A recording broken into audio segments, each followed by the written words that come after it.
in a college football playoff that there could possibly be 2 ACC teams that get in if Notre Dame and Clemson split this 1-1?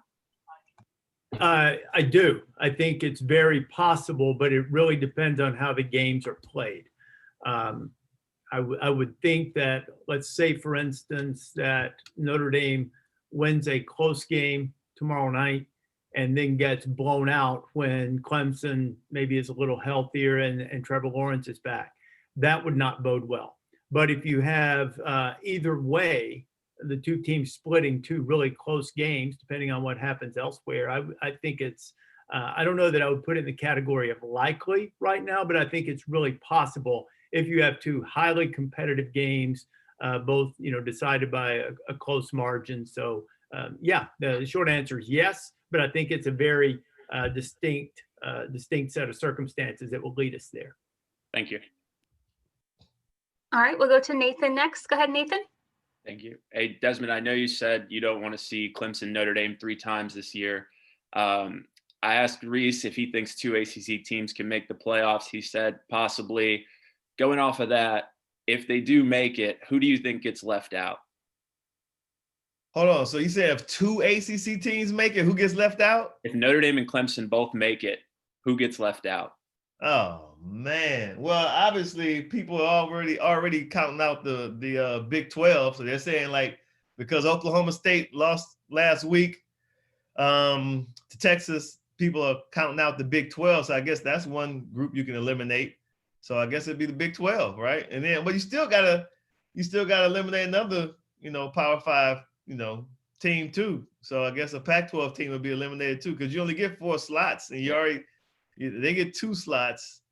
The Big 10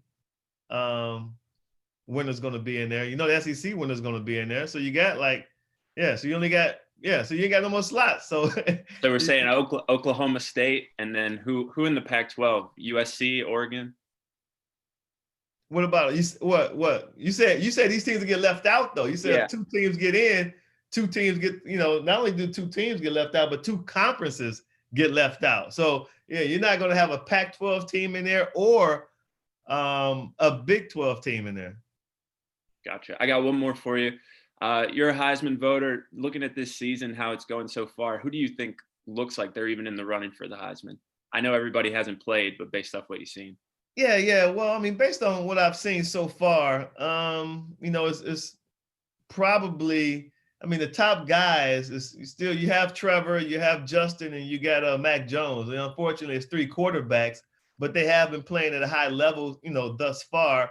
I liked Travis Etienne a lot after the Miami game, but then the following week, Trevor Lawrence went and just lit up Georgia Tech. Like, I think he had 5 touchdown passes in the first half, something ridiculous. So, I kind of just put him back on top or whatever.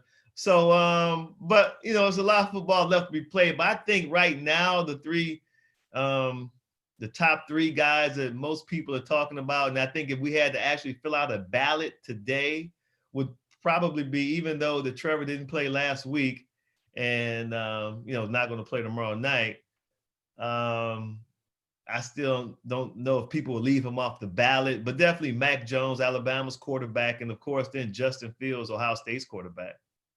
Thanks for the time, Desmond. No problem. Thank you.